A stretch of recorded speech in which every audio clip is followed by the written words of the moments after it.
boards as well, but I need your help. If you can all now take out your phones, because I need your help. So please take out your phones, put it on video. I'm going to stand here because I want everyone to see where I'm standing.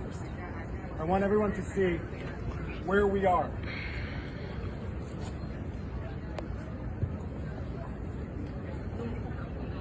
Okay. So everyone, please take out your phones because I want this message to get to every parent who sent their kids to Columbia University and trusted their kids and their children's safety with us. I want this message to get to every parent in America who sent their kids to NYU, to Harvard, to Stanford, to Berkeley. And I want you to know one thing: we cannot protect your child. And I'm not saying this as a professor. I should introduce myself. My name is Shai Davidai. I am a professor at Columbia Business School. I am Israeli. But before all of that, I am a dad. I have 2 beautiful children. And I'm talking to you, I'm speaking to you as a dad.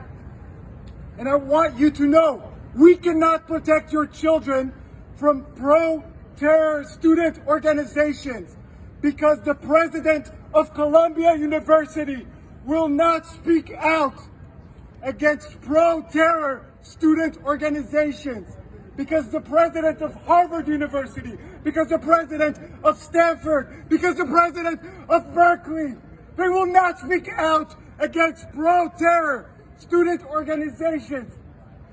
Last Saturday, 14 U.S. citizens were kidnapped into Gaza with 200 other Israeli, French, German, and other nationalities.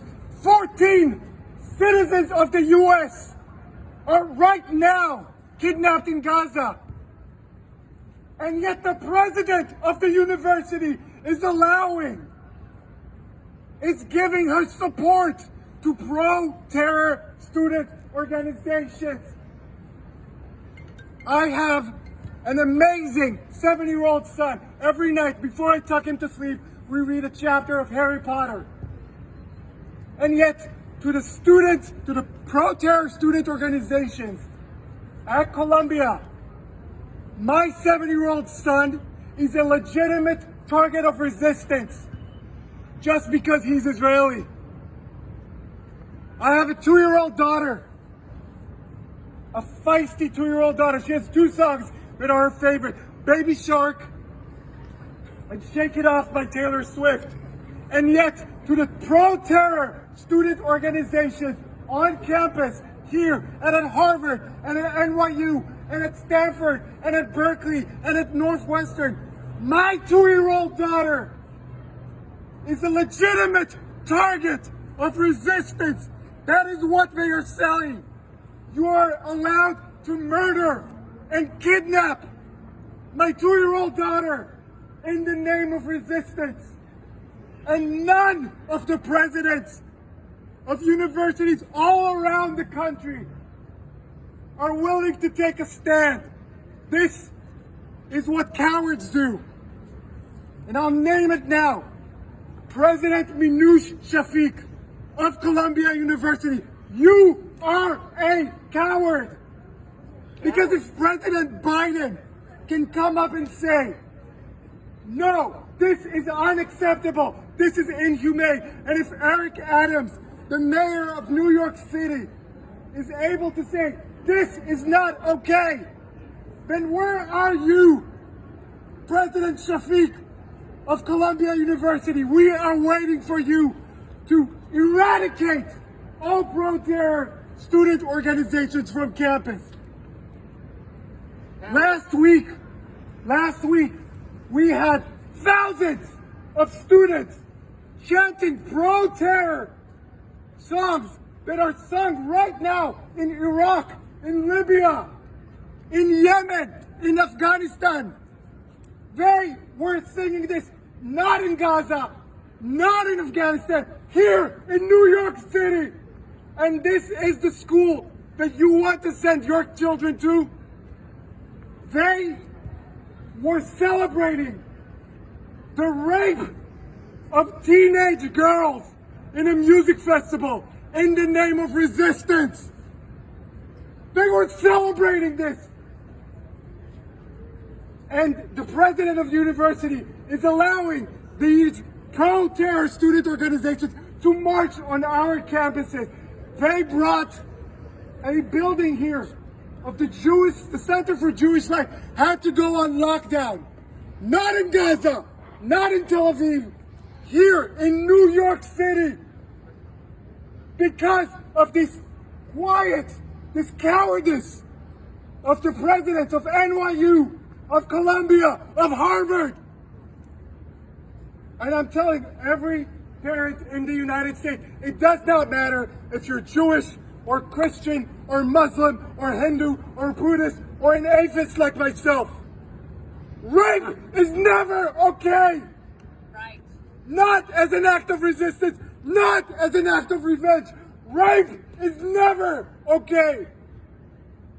And if my amazing 2-year-old daughter was now 18 years old, I would never send her to Columbia. Not because it's not a great institution, it's an amazing institution, but because I know that she will not be protected there. Because the president of the university allows pro-terrorists to march on campus. We would never allow the KKK to march on our campus. We would never allow a pro-ISIS demonstration on our campus. Can you imagine in the city that had to endure 9/11, the worst attack on American soil? Can you imagine that here we have pro-terror student organizations? So what I want you to do now is I want you to go on social media. I want you to put this video online. I want this to get to every parent, every concerned mom, every concerned dad in around the United States. And I want you all tomorrow morning to call your kids' college, your kids' university, and ask them one simple question. Will you protect my child from pro-terror student organizations?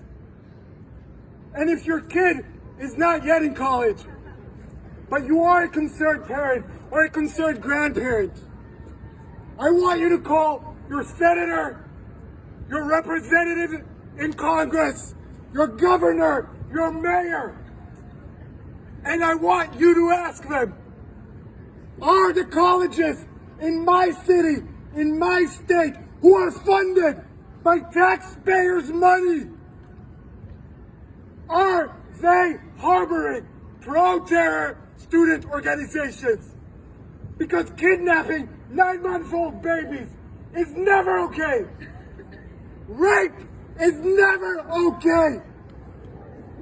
Murdering 89-year-old grandmothers who have Alzheimer's and do not know what is going on, shooting them in the head, executing them, is never okay. I'm sorry I'm getting emotional. I'm only emotional because I am a parent. People have asked me in the past few days, are you not afraid to speak up? You're putting your job on the line. You got it all wrong. I am not afraid to speak up. I am speaking up because I'm afraid.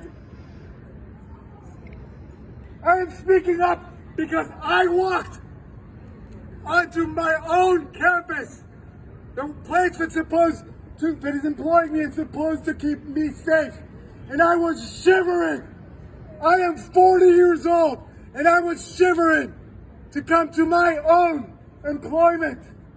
Imagine not being able to go to your work because your boss does not value your life, because your boss supports pro-terror organizations. Thank you very much. you.